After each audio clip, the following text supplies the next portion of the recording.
생존 우선순위 서바이벌 프라이어리티 2025년 7월 6일자를 진행하도록 하겠습니다. 구독, 좋아요 부탁드리겠어요.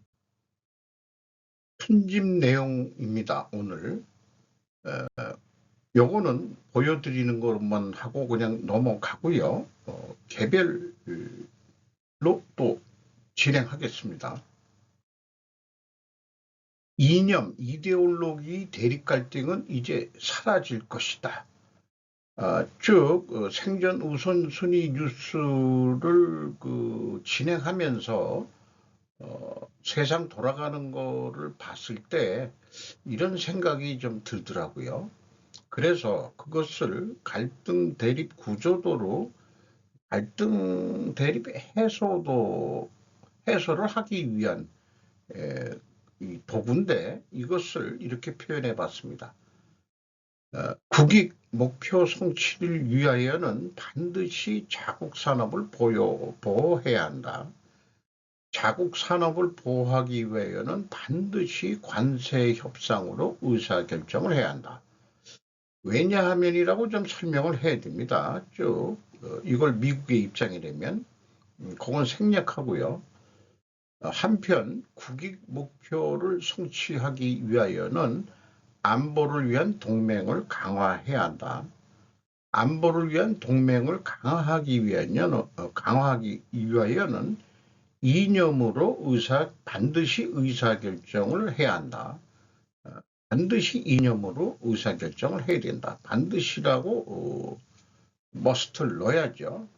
여기서도 왜냐하면 이라고 우리는 쭉 설명을 할 수 있을 것입니다. 생략하고요. 제가 느끼는 것은 트럼프 2.0에 와서 진영 논리는 그 힘을 잃었다고 보여집니다. 미국 우선주의가 그 상징이고 트럼프는 위인 해결책의 정치를 접었다고 생각을 합니다. 이란 폭격으로 전쟁 불사 의지도 내비쳤습니다. 그렇다면 미국이 한다면 각국에도 해당될 게 아니겠느냐. 자, 딴 데보다도 우리나라, 대한민국은 미국, 중국, 일본, 러시아 등 이해관계가 첨예하게 대립되는 지정학적 위치에 있습니다. 우선 러시아 빼고 이해관계는 이론상 8가지 세력 대립이 나옵니다. 다음 장에 작성했습니다. 결국 무엇으로 국가 의사결정을 할 것인가가 대두될 것이다. 이것은 남한만 해당되는 얘기는 아닙니다. 북한 김정은이한테도 해당되는 것은 마찬가지일 것인데 입장 차이는 좀 있을 수 있겠죠. 북한의 입장에서 이거를 그려볼 수는 없을 겁니다. 제가 북한에 살고 있지 않으니까. 그런데도 다음에는 내가 김정은이라면 이라는 가정하에 작성해 볼 수도 있겠죠. 근데 그 가정은 좀 쉽지 않을 것 같네요. 그래서 한 며칠 연속해서 계속 이것을 인용하게 되는데 단순하게 대립되는 구조만은 아니다. 여기 빨간 테두리 한 것이 이제 그 반중 친미 세력이라고 제 스스로가 여기에 들어간다라고 저는 생각하는데 여러 사람들하고 대화해 보면은 친중 친미 세력이 꽤 많은 것 같아요. 뭐 이재명이도 그렇고. 그런데 논리상으로 따져본다면은 이렇게 8가지 요소들이 각각 서로 영향을 미칠 수 있고 관계를 맺을 수 있다. 이런 상대성이 있는 대립관계죠. 대립 상대성. 이런 게 있을 수 있겠습니다. 그래서 여야 모두 친정을 하는 근본 원인을 수익의 발생이라고 가정을 합시다. 그렇다면 그 친중 간첩들을 전향시킬 방법은 무엇인가? 친미로 하든 전향하는 방법이 뭐 있겠냐? 그것은 아마도 반중 친미를 해도 수익이 발생하게 되면 가능할 것이다. 안중 친미를 하는 세력들이 일반적으로 직접적으로 수익을 얻을 수 있는 그런 무슨 혜택을 보기가 쉽지는 않은 것 같아요. 또한 친중을 하면 비용이 더 많이 발생한다는 것을 또한 보여주어 결과적으로 손해라는 실증을 해야 할 것이다. 돈이라는 관점에서 볼 때 그렇다 이런 얘기죠. 그래서 이념대 돈 마치 사랑이냐 출세냐 그것이 문제다라는 개인 드라마도 역시 갈등하기는 마찬가지 아니냐. 근데 저건 현실은 이거보다 더 러시아까지 넣으면은 더 좀 늘어나겠죠. 이렇게 되는데 이런 상대성에 대한 거에 대해서는 굳이 제가 이렇게 회계의 붕괴 8원칙을 비유를 좀 해보겠습니다. 자, 비용의 발생이 있고 수익의 발생이죠. 수익이 발생하게 해줘야 된다는 얘기예요. 비용은 좀 들어가겠지만은 그래야 이익이 나는 거고 이렇게 되겠습니다. 그래서 붕괴의 8원칙은 거창하게 말하면 상대성 이론의 소소한 물리적 법인의 현실평가의 비유 방법이라고 제가 표현해 볼 수 있겠고 비용 수익 요소는 손익계산서로 표현이 되죠. 다만 제조업은 재고자산의 감소, 여기 그 자산의 재고자산의 감소가 비용의 발생으로 전이가 됩니다. 이것이 이제 제조업의 특징의 하나입니다. 그리고 나머지 자산 부채 요소는 재무상태표로 표현이 됩니다. 의사결정은 손익의 결과, 의사결정은 손익으로 결과는 재무상태표로 적용해 보면 국가에도 적용해 보면 어떻겠느냐. 이런 생각을 해봐요. 국가재정이라는 것은 그냥 재정 수지만 하는 단순 이 수익 발생, 이 수익이라고 표현 안 하죠. 수입, 지출이라고 표현을 하죠. 국가의 우리나라 전체 재무 상태표로 만들어 볼 생각은 없는지 모르겠어요. 한국은행 정도가 해야 될 것 같은데. 진짜 부자는 진보 정권을 싫어하지 않는다. 자, 이런 뉴스가 주간동아에서 7월 5일 날 보도했습니다. 부자 증세 영향받는 건 중산층 상위권, 양극화 해소하려면 중산층 몰락 나가야. 제가 최근에도 부의 피라미드 구조, 역피라미드 구조를 한번 또 소개한 적도 있습니다. 세금 때문에 집 파는 사람이 부자? 그건 부자가 아니지 않느냐. 시험 어려워지면 성적 중간층이 사라져버린다. 사회 양극화를 완화하겠다며 부자에게 고율세금을 매기는 것도 마찬가지라고 본다. 중산층에서 하위층으로 떨어지는 것은 금방이다. 저도 중산층으로 믿었었는데 하위층 같아요. 지금 보면은. 중남미 국가들은 과거 진보 정부 집권 당시 사회 양극화를 줄이고자 부자에게 더 많은 세금을 부과했다. 그러나 중남미는 지금도 양극화가 세계에서 가장 큰 지역이다. 사회에 부자와 빈잡밖에 없으니 빈부격차 양극화는 더 심해졌다고 보는 게 맞다. 부자 증세 중남미 양극화 키웠다. 이쯤에서 한 가지 분명히 해두자. 사람들은 부자들이 진보 정권을 싫어할 것이라고 말한다. 진보 정권은 부자들에게 적대적인 정책을 많이 시행하니 반대할 거라고들 한다. 순진한 생각이다. 하지만 진짜 부자는 진보 정권이라고 해도 별 차이가 없거나 오히려 그 더 좋아질 가능성이 크다. 부자들은 당연히 보수를 지지하고 진보를 반대할 거라고 생각해서는 안 된다. 그래서 개인적으로 사회 양극화를 해결하려면 부자를 끌어내리기보다 가난한 사람을 위로 올리려는 노력이 필요하다고 생각한다. 그러니까 기업으로 치면 원가 절감만 내세우지 말고 수익을 올릴 수 있는 길을 생각하라. 거에 대해서는 이것은 바람직한 방향이라고 생각합니다. 개인적으로 아니고 국가적으로 이해야 되지 않느냐. 이거를 실질적으로는 반대하는 애들이 진보 정권일 거예요. 왜냐하면은 국민들이 못 살아야 갈아보자 정권, 이런 거로 해서, 그리고 이제 그 거지근성만 키우면 되죠. 민생지원금 이런 거로. 일본에서는 그 급부금이라고 요즘 표현하고 있지만은, 최성락 박사가 이제 뭐 이 글을 기고한 모양입니다.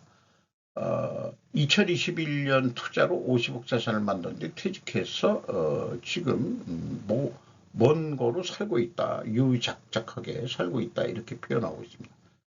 진보 정권이 들어서니 그 존재 가치를 마치 찬양하는 기획기사 같다. 한마디로 강남 캐비어 좌파란 얘기다. 이렇게 생각이 들어가네요. 돈 써들고 한국 드는 백만장자 2,400명. 3년 만에 6배로 늘었다. 박정민 기자가 동아일보에서 7월 5일을 보도했습니다. 한국 떠나는 부자들 백만장자 순유출 규모 세계 4위. 빠져나가는 자산 20조 넘어. 올해 투자 이민 상담 3배로 늘어. 기업인 고령화로 이탈 가속화, 상속세 문제가 주요 원인 꼽혀. 자본이득세 도입 등 대안 거론. 이렇게 요약해서 보고했습니다. 글로벌 투자 이민 자문사 헨리 앤드 파트너스가 지난달 발표한 2025년 부의 이동 보고서에서 한국보다가 부자가 더 많이 빠져나갈 것으로 추산되는 국가는 영국이 16,500명, 중국은 7,800명, 인도 3,500명 등 세 곳에 불과하다. 그러나 영국을 제외하고 중국이나 인도 등의 전체 10억이 넘는 인구 속에서 7,800명, 3,500명은 세 발의 피고, 우리나라 5천만도 이제 안 되는데 2,400명이 빠져나갔다는 얘기는 한국이 도저히 불안해서 못 살겠다. 그 인구 비례로 얘기하면은 세계 1위가 될 것 같기도 하네요. 자, 왜 이렇게 탈출을 하려는 것이냐? 정치적 불확실성, 높은 세금의 부자 떠나. 2025년 부의 이동보고서는 한국에 대해 정치적, 경제적 격변기를 겪은 후 올해 백만장자의 순유출이 크게 증가할 것으로 예상된다고 평가했다. 중국과의 갈등 심화로 사회 불안을 겪은 대만, 올해 부자 순유출 100명, 우리나라보다는 아주 소수죠. 와 한국을 가리키며 지정하기 게임의 규칙을 빠르게 바꿀 수 있음을 상기시킨다고 분석하기도 했다. 한국 역시 세계 기준으로 볼 때 상속세가 높은 편이다. 이렇게 소개를 하고 있고, 세계에서 두 번째로 상속세가 높은 나라다. 고소득자의 해외 이탈이 늘어날수록 국내 투자가 위축된다. 궁극적으로는 국가가 거둬들이는 세수가 감소하게 된다. 국가 전체로 볼 때 절대 긍정적이지 않은 현상이다. 안정적인 세수 확보방으로 상속세에서 자본소득세를 빼는 결합 방식도 거론된다. 구체적인 기사가 있습니다만 그것은 생략을 하고요. 여기에 보면은 일본 얘기는 안 돼. 일본은 그 백만장자가 떠나는 일이 없는 모양이죠. 거의 없는 모양인 것 같습니다. 그게 차이점이 있네요. 정치가 안정이 돼야 된다는 얘기로 한마디로 결론을 내야 될 것 같습니다.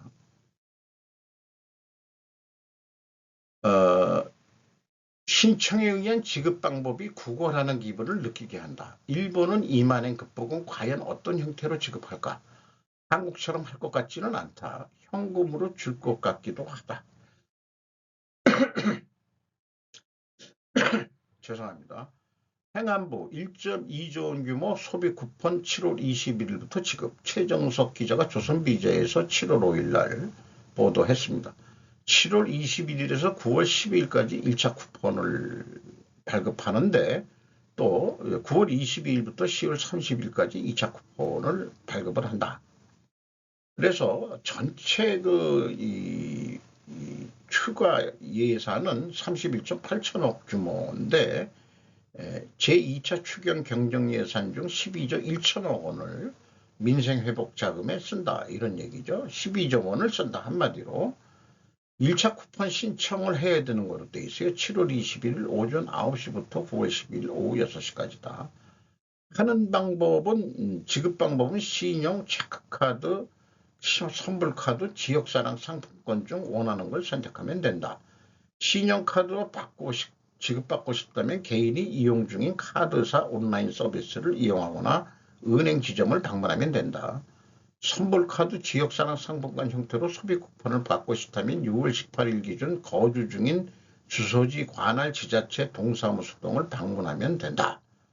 지역사랑 상품권의 경우 등록 주소지 관할 지자체 애플리케이션 앱이나 온라인 사이트에 신청하는 것도 가능하다. 이런 거 하려고 그러면은 저같이 자꾸 나이 먹으면은 앱이라든가 이런 온라인으로 신청하는 거 조금 버벅대게 돼요. 그런 것들이 좀 있죠. 노인네들이 더 힘들 것 같네요. 다만 대형마트, 백화점, 온라인 쇼핑몰, 배달앱, 유흥업소 등에서는 소비 쿠폰을 쓸 수 없다. 연간 매출액이 30억 원을 넘는 소상공인 사업장에서도 소비 쿠폰을 쓸 수가 없다. 1차 지급과 별도로 2차 소비 쿠폰 지급은 건강보험료를 활용한 소득 선별 과정을 거쳐 국민이 90%를 대상으로 1인당 10만 원을 추가 지급한다고 되어 있습니다. 제가 느낄 때는 신청에 의한 지급은 보편복지가 아닌 선택복지 때 하는 거 아니냐. 지원금이라면 그냥 주면 되는 걸 뭘 신청을 하고 지랄하고 자빠졌냐. 이런 게 그냥 주면은 더 점수를 따지 않겠냐. 행안부의 우리나라 전체 IT가 발전했는데 동사무소를 통해서든지 뭐 해서든지 그냥 현찰 박치기로 주는 게 가장 행복할 것 같은데요. 애들이나 노인들 떼약볕 날씨에 7월 20일부터 어떻게 집에서 다 신청하나요? 얘네들 또 여름에 노인애들 떼약볕에 그냥 대기줄 섰다가 그냥 쓰러지게 만들려고 하는 것 같은데. 시기도 그러니까 방법론을 좀 달리 생각해야 될 것 같습니다. 그러니까 일본이 급부금 준다는데 난 어떻게 할지, 일본 애들은 한국한테 배워서 할지 아니면 어떻게 할지. 1억이 넘는 인구인데 일본이 국민 1인당 2만엔씩 주겠다니까 우리나라보다 돈이 세죠. 러시아 아제르바이잔 구속전 푸틴 정권 96 저하 반영했다고. 요거 언론 매체를 제가 깜빡하고 잊어버렸습니다. 죄송합니다. 언론 매체한테. 러시아와 구소련 구성국 아제르바이잔의 관계가 급속히 악화되고 있다. 발단은 6월 하순 러시아 중부 예카테린부르크에서 20년 이상 전에 일어난 살인사건을 둘러싸고 아제르바이잔계 약 50명이 구속되고 그중 2명이 사망한 소동이 일어났다. 아제르바이잔 측은 보복으로서 러시아 국영 미디어의 기자 등을 구속해 외교 마찰이 격화되고 있다. 배경에는 구소련권의 맹주 러시아가 이웃나라의 송곳니를 깐 우크라이나 침공에 의해 푸틴 정권의 90명이 저항한 것이 있을 것 같다. 아제르바이잔 국영TV는 러시아의 제국주의를 공공연히 비판하기 시작했다. 카스피해 연안의 선유국 아제르바이잔은 러시아와 비교적 좋은 관계를 유지해왔다. 아제르바이잔은 민족적으로 가까운 지역 강대국 터키가 뒤를 바친다. 이란으로 불똥이 튈 것이다. 러시아가 이끄는 군사 동맹이나 경제 블록에는 비회원국이다. 지난해 12월 아제르바이잔 항공기가 러시아군의 오발로 추정되는 원인으로 추락했을 때 알리예프 대통령은 강경한 자세로 해명을 요구했고 푸틴 대통령은 러시아 영공에서 비극적인 사건이 일어났다며 사과했죠. 흑해와 카스피해 카스피에 있는 그 조지아 밑에 있는 아제르바이잔이고 투르키예와 국경을 맞대고 있고 밑에 뭐 좀 이란하고 또 연결이 또 돼 있습니다. 테헤란하고도 가깝죠. 여기에 또 투르크메니스탄이 있는데 이 투르키에서부터 아제르바이잔 그다음에 이란 북부 여기 이런데 유전 지역에 투르크 계열인 쿠르드족이 또 있죠. 쿠르드족이 국가를 쿠르디스탄 국가를 만들려고 하지만은 국제적으로 그것이 인정이 안 되고 있는 입장이라고 그러죠. 참, 여기에서 또 뭐가 문제가 일어나면 이게 석유 공급에 문제가 또 생길 것 같습니다. 그래서 아제르바이잔 국기를 찾아봤더니 이게 딱 이런 그 국기들이 있는 나라들, 이게 현재 다 무슬림 계통이 이런 국기들을 쓰고 있죠. 그리고 카자흐스탄을 보면은 태양일 것 같고 여기에는 그 비둘기 같지만 이게 불새라고 얘기를 하는 사람도 있고 아프가니스탄은 조금 좀 벗어난 것 같아요. 뭔 상징하는지 모르지만. 근데 키르기스탄은 태양이면서도 이것이 그 유목민들의 그 이동 천막 게르라고 하던가요? 거기 지붕 모양 비슷하게 이게 또 무지개라는 설도 있고 어쨌든 초승달과 금성의 상징인 국기들 이런 것들이 있고 그 다음에 이제 그 태양과 초승달 뭐 이런 거로 연결된 것 같은 몽골은 상당히 이게 이 상징성이 있는 그런 거로 보입니다. 이 초승달이 있고 태양이 있고 그다음에 여기에 뭐가 있는데 그다음에 여기에는 또 그 중간에 우리나라처럼 태극이 하나 들어가 있고 뭐 양쪽에 기둥이 있고 타지키스탄도 뭔가 좀 해놓은 것 같은데 저건 태양의 햇살 같은 그런 거로 돼 있죠.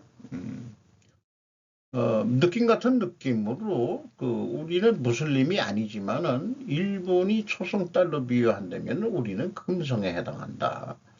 이렇게도 좀 천문학적으로 좀 천문과학적으로 한번 비유를 해볼 수도 있지 않겠느냐. 그런데 이 서구의 시각으로는 이들의 연대가 결속되어서는 곤란하다고 지금 생각하고 있을 것 같습니다. 범트루크들이 이렇게 모이면은 무슬림이 또 강화된다고 보니까 종교적으로 그렇게 별반 우리는 일본과 한국은 우리나라도 투르크 계열이라고 그러죠. 그 몽골계하고 혼혈이다 하는 얘기가 있고 일본도 뭐 비슷할 것 같긴 합니다만은 이 무슬림으로 연대를 한다는 것은 우리나라나 일본이나 있을 수 없는 얘기일 것 같습니다.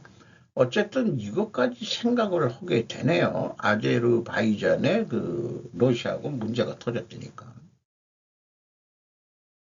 알타이어를 쓰는 나라들이라고 중앙아시아 남아있는 고조선에 흔적해가지고 요 부부방송 천문 샤머니즘을 얘기하고 있죠.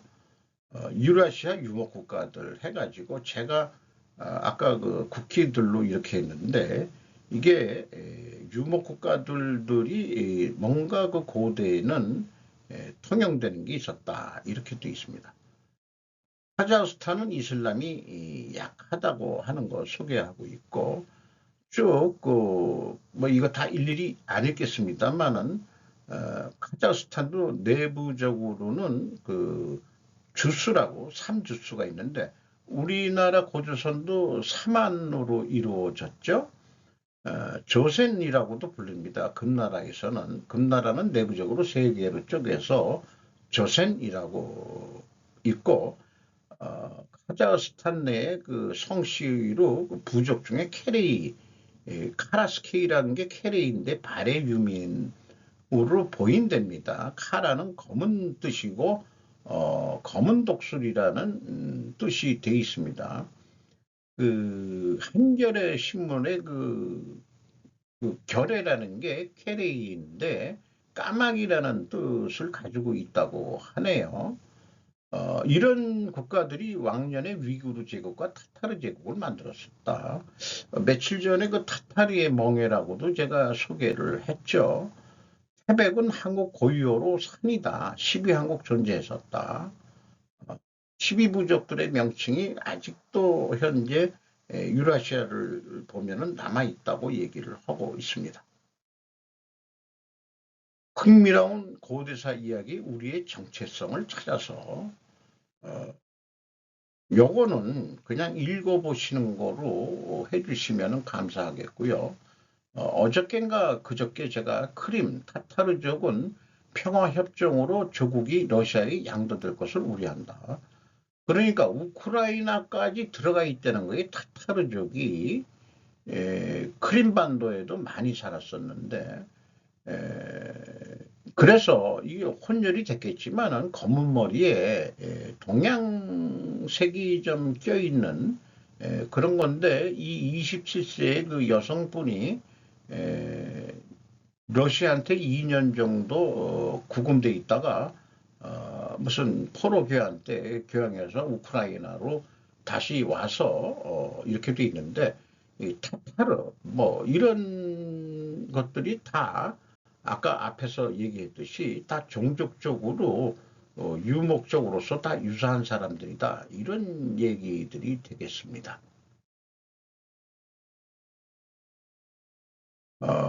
목루턱턱 평온한 일본 기존 언론이 가짜뉴스 퍼뜨리는 수준 아니냐. 일본 열도의 그 침몰이라고 하는 거. YTN에서 뭐 생방까지 하고 자빠졌다고 그러는데 일본 지진 침소봉대 보도하는 레거시 언론. 북한에서 내려오는 방사능 오염 숨기려는 사기치는 것들 나쁜 놈들 아니냐. 지금 북한에서 방사능 오염이 돼가지고 서해에서 나오는 물고기나 동해에서 나오는 물고기 하나도 먹어서는 안 되고 지금 이래야 되는데 후쿠시마는 한참 돌아오는데도 뭐 난리 부르스를 친 아새끼들이 지금 북한에서 방사능 오염된 바닷물이 내려오고 있다는데 서해 강화도에 이미 오염됐다고 측정이 됐는데 민간이 측정하면은 나오는데 정부가 측정하면은 안 나오고 뉴스 보도도 안 나오는 게 이상하지 않느냐. 그런 근본적인 원인이 한국 여러 곳에 이미 간첩들이 다 침투를 해와가지고 우리나라가 지금 이 꼴이 됐다 이렇게 얘기했어요. 일본 외교의 높은 수준이다. 싸움은 미국과 중국이 하는데 미국이 이길 때 떡고물은 일본이 먹는 준비를 할 것이다. 병참 역할을 잘할 것이다. 일본이. 그래서 GDP 5% 올리라고 요구하는 미국. 일본 5대 무역 상사에 투자해가지고 미중 경쟁이 일어나서 승리할 것을 확신하기 때문에 그때 일본은 병창기지로서 돈을 번다. 그러니까 워렌 버핏이 일본 5대 상사에 투자를 했다. 일본이 돈 벌면은 미국도 이익 배당으로 돈을 가져간다. 2011년 지진 이후 다시 부활하지 못하고 있다. 후쿠시마 그때 이후로 그때 미국 국채를 팔려고 했는데 일본이 팔지를 못했다. 만약 당신들 팔면은 가만히 안 있겠어. 이렇게 이제 협박을 해가지고 일본이 미국한테 돈을 빌려가지고 그때 넘어가가지고 일본 경제가 부활하지 못하고 있는데 조만간 부활할 것 같은 느낌이 있는 게 아니고 그럴 조짐이 보인다는 거죠. 제명칸이 되었기 일본은 기사회생할 수 있다. 그래서 이재명이가 대통령 된 것을 아주 좋아라 한다. 일본 인구 증가할 것이다. 한국은 중국과 같이 인구가 줄어들 것이다. 일본 지역 일자리 수가 100명당 다들 공급이 지금 부족하다는 얘기입니다. 일본은 큰 돈은 못 벌지만 먹고 살 수 있는 일자리는 꽤 많다. 남미로 갔던 그래서 일본 이민자들을 다시 신청을 한다면은 일본은 다시 불러들이고 있다고 소개를 하고 있습니다. 시진핑은 실각하지 않을 것이다. 시진핑은 실각하지 않을 것이다. 우크라이나 침공 시 우크라이나 시민들이 막았을 때 진공을 멈추었었다. 왜냐? 시민들은 뭐 죽이지 말라고 했었다니까. 스위스 아내와 딸이 푸틴의 일반에 공개되었었답니다. 그래서 침공을 했다. 자기 자식을 보호하려고 뭐 이런 논리를 피고 있습니다. 중국 언론에서 시진핑 딸을 이번에 공개했습니다. 어디죠? 벨라루스 대통령이 왔을 때 국가기관이 아닌 사저 같은 데서 만났을 때 시진핑 딸이 그 언론에 공개됐다. 이거는 시진핑을 협박하는 것이라고 이렇게 해석합니다. 보시라의 실각정 아들 논팽이 놀았던 사진 공개한 중국 공산당. 시진핑 후계는 누가 될까? 누가 돼도 공통분모는 친미이다. 그러면 안 된다. 친미가 되면은 미중 공동번영 원하지 않기 때문이다. 미국이. 시진핑 부수석 치고 올라올 때가 왕치산 골드만삭스와 인연이 되어 중앙으로 올라갔을 때 왕치산이 추천해가지고 지금의 시진핑이 부주석도 급격히 올라갔고 그 다음에 지금의 주석이 됐다. 골드만삭스의 힘이 시진핑 부주석을 만든 것이었다. 샹하이방이 붕괴됐었고 중국 공산당은 세계 경제 안에 들어가 있을 뿐이다. 자기 역할은 대만 침공을 하게 만드는 것이다. 시진핑이 주석을 만들었을 땐 대만 침공을 하라는 시나리오를 해서 전쟁 수요를 만들어서 그 돈을 벌려는 세력들이 있다라고 보는 거죠. 시진핑 독재 체제에서 왜 대만 전쟁을 할 필요가 있는지 지는 전쟁이 뻔하다. 욕심은 안 부리면은 내가 시진핑이가 3년이 나면서 권력을 다 휘둘러올 수 있는데 굳이 뭐 힘들게 대만 침공할 필요가 뭐 있겠냐 이런 거죠. 시진핑 선택의 시간이 다가왔다. 2027년을 1차 데드라인으로 보고 있죠. 미국은 그거를 위해서 준비를 하고 있고 중국은 전통적으로 주석을 죽이는 적은 없다. 반대파들은 함께하는 것이다. 공산당 간부들은 실각시키는 것이 끝이다. 그런데 죽이기를 원하는 자가 있다. 장유사라고 그 인민해방군 총고인데 자기가 나중에 독박 쓰고 싶지 않다는 의미에서는 시진핑을 제거할 때 완전히 죽이기를 원하는 것 같이 해설을 하고 있습니다. 중난하의 원로들이 원하는 것은 실각이지만 그는 아니다. 여기에 중국의 현재 딜레마가 있답니다. 김정은은 중국 도발, 내 목표는 대고구려 찾기, 세이브 인터넷 뉴데일리에서 보도를 한 내용을 소개를 하고 있습니다. 좌우 이데올로기에 갇혀있지 않고 보면 읽을 수 있다. 일본 레이와 천황이 7월 5일 오늘 몽골을 방문한다. 정말 중요한 일이다. 중국 4분할 만주 유대국가 건설, 일본 별반 이야기가 있다. 고토스버, 몽골에서 미국과 일본 관계자가 만날 수 있다. 울란바토르 다이알로그 회의 세미나 자금은 일본이 된다. 내가 발표한 것은 간접적으로 중국 니들은 죽었다 였다. 지금 징기스칸의 추억을 가지고 있는 게 몽골이다. 국제사회 스펙트럴하게 돌아가고 있다. 한국 정부 지금 뭘 하고 있냐? 트럼프는 관세 협상을 계기로 만나기를 바란다. 제명칸이 대한민국을 망하게 하고 있다. 무역 협상을 직접 해야 하는데 뜨칸이 뭐 통상 협상 가게 해가지고 뭘 하고 왔다 하게 만들고 아직까지 직접 나서는 게 하나도 없죠. 이재명 정승절에 갈 것이냐 말 것이냐. 몽골 정보국 상당수가 일본말 잘한다. 몽골 하은뱅크 만든 일본. 몽골에서는 중국말 하면 안 된다. 뭐 이런 주로 하는 거를 제가 좀 열심히 정리를 해 봤습니다. 김정은이가 내 목표는 대고구려 찾기. 하긴 북한에서는 고구려사 연구를 많이 한다고 그러고요. 남한 쪽에서는 신라사를 많이 연구한다고 그러고, 우리나라의 그 뿌리가 고구려가 맞냐, 신라계가 맞냐, 요렇게 고구려를 따진다면 고구려하고 백제는 같은 계통이라고 보고 있고요. 왜냐하면은 고구려에서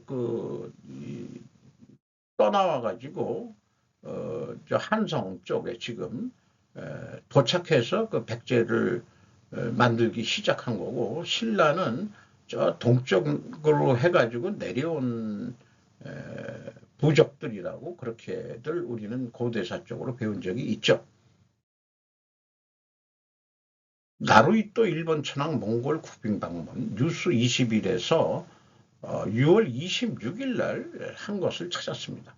몽골 대통령의 초청으로 일본의 나루이또 국왕 폐하와 나사코 왕비가 2025년 7월 6일부터 13일까지 몽골을 국빈 방문한다. 이번 방문은 나루이또 일왕 폐하와 마사코 왕비의 첫 국빈 방문이다. 이번 방문의 일환으로 우우렐 수후 몽골 대통령과 나루이또 일본 일왕 폐하는 공식 회담을 갖고 우호 관계 및 국민 간 우호 증진 방안을 논의할 예정이다. 몽골 대통령이 꽤 젊은 사람이네요. 이 몽골 대통령 하려면 전부 다 몽골 씨름들은 한번 해본 사람들, 떡대들이 되게 좋습니다. 나루이또 일본 천황이죠. 천황 몽골 공식 방문 전 기자회견 NHK 월드에서 7월 3일 날 보도한 내용입니다. 천황은 국제 친선을 위해 황후와 함께 오는 6일부터 6일간의 일정으로 몽골을 공식 방문해 국빈으로서 환영 행사 등에 임하는 한편 현지에서 목숨을 잃은 일본인 억류자를 추모할 예정입니다. 천황은 기자회견에서 황태자 시절인 2007년에 몽골을 방문했을 때의 추억을 회상한 뒤 이번 방문을 통해 일본과 몽골 사이에 쌓아온 교류의 역사를 되새기고 싶다고 말했다. 패전 후 구소련에 의해 억류된 일본인 약 1만 4천 명이 몽골로 보내졌는데, 이 가운데 약 1,700명이 가혹한 노동 등으로 사망한 역사를 가지고 있는데, 몽골에 뭐 역사관 건물 짓고 뭐 하는데 일본 기술자들이 거기서 노력 동원을 해가지고 희생을 많이 했다는 것을 몽골도 알고 있고 고마워한다. 우리나라 국뽕 유튜버들은 현재 몽골 수도가 어느 나라 수도인지 모르겠다. 편의점은 다 한국 거 들어가 있고 아파트도 한국식 흉내내서 다 짓고 있어서 한국의 도시를 보는 건지 헷갈린다 하면서 하는데, 우리나라 아직 공식적으로 뭐 하는데, 야, 일본 천황이 몽골까지 간다. 이거 대단히 역사적인 사건이 될 것 같습니다. 한국, 니들은 뭐 하고 있니? 이런 생각이 들어가네요. 최측근서 최대 정적으로 머스크 신당 창당 선언. 뉴욕 윤주현 특파원 조선일보에서 7월 6일 날 08시에 보도한 내용입니다. 미 정치사에서 제3당이 성공한 역사를 사실상 찾아보기 어렵다는 점, 이런 것도 들었지만은 어쨌든 머스크의 전략은 양당이 근소한 차이기 때문에 자기가 소시 의석을 차지하더라도 캐스팅 보트로서 거머쥐겠다는 의사를 했다, 이런 얘기인데, 제 생각에는 이거를 읽어보고서 제 눈에는 민주당 약화 전략으로 트와 뭐의 합작품일 것 같다. 겉으로는 서로 싸우고 나왔다, 뭐 했다 비판했다 그러지만, 야, 우리가 너무 친하게 지내면은 그거 보기 안 좋아. 그러니까 조금 반대 의견하는 쪽으로 네가 좀 나가. 그래야 여론도 좀 우리가 삭힐 수 있고. 그러니까 이번에 그런 기회로 해가지고 아름답고 큰 법안, 머스크한테는 손해보는 것도 분명히 거기 있거든요. 그러니까 우리가 옛날에 정주영 씨가 아니 그렇게 돈 처발르고 정치 헌금도 하는데 그럴 바에 내가 대통령하고 말지, 속 걸고 2부까지 넘어가셨던 분이니까. 정당도 만들었는데 대통령 국민들은 선택을 안 했죠. 우리나라가 이념으로 대립된 나라지 돈 관계로 된 나라는 아니기 때문에 어쨌든 제 생각에는 이거로 트럼프하고 뭐가 완전히 갈라졌느냐. 지금 나사 뭐 이런 거 돌아가기 위해서는 정부 예산 어차피 또 필요하기도 하고 그런 건데 제가 봐서는 짜고 치는 고스톱인 것 같다. 이런 느낌 같은 느낌이 들어오네요. 길거리 대변에 버스변까지 제주 중국인 민폐 관광객의 초등학생도 나섰다. 중국인은 제가 넣습니다. 제목에 중국인이라고 넣어야 이 사람들아. 뻔히 알고 있는 얘기를 조희선 서울신문에서 보도를 한 내용입니다. 그 초등학생들이 홈페이지를 통해서 뭐냐 에티켓을 알려주는 스티커나 안내 책자를 배부하는 방안, 한국 관광지에 한국 에티켓이 적힌 안내 표지판 설치하는 방안도 건의했다. 이게 웃기는 초등학생들 수준 누가 어른이 시켜서 했는지 모르겠어요. 그런데 초등학생들이 근본적인 문제를 알았습니까? 제주도 관광에 그냥 피상적인 것만 가지고 놀아가지고 이렇게 하는데 근본적인 문제를 숨기는 거죠. 이 서울신문 이런 데가. 제주도 관광의 근본적인 문제를 초등생이 알 턱이 없다. 원흉은 원희룡 제주지사 때부터이다. 무비자 중국 단체 관광 입국의 투자 영주권 제도 등 특히 제주도 바가지 요금이 문제다.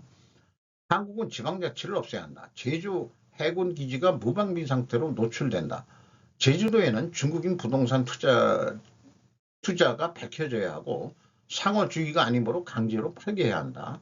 제주도가 중국 식민지화되는 것을 막아야 한다. 한국 관광객들은 제주도 갈 바에야 일본으로 여행 간다. 더더욱 그렇게 만들어가지고 중국인들이 들어와서 장기 체류하면서 제주도는 중국의 식민지 되면 우리나라 해상에 대한 안보는 무너지는 겁니다. 제주도가 우리의 그 해상무역에 나가는 약점인데 약점이 돼버리게 되는 거죠. 고립된 섬으로 중국의 종속화가 눈에 안타깝게 보이기 때문에 아주 매우 걱정입니다. 좋은 하루 되시기 바랍니다. 돌아가는 것은 좋은 하루가 아니지만은 그래도 구다이 호주 그 홍보 그림이지만 참 친애하게 그 참 모델을 잘 써서 이거를 하나 인용하고 있습니다. 호주 관광청은 자기네들은 오히려 고마워해야 될 거예요. 이것을 제가 인용해서 쓰고 있으니까 오늘 좀 길었습니다. 죄송합니다.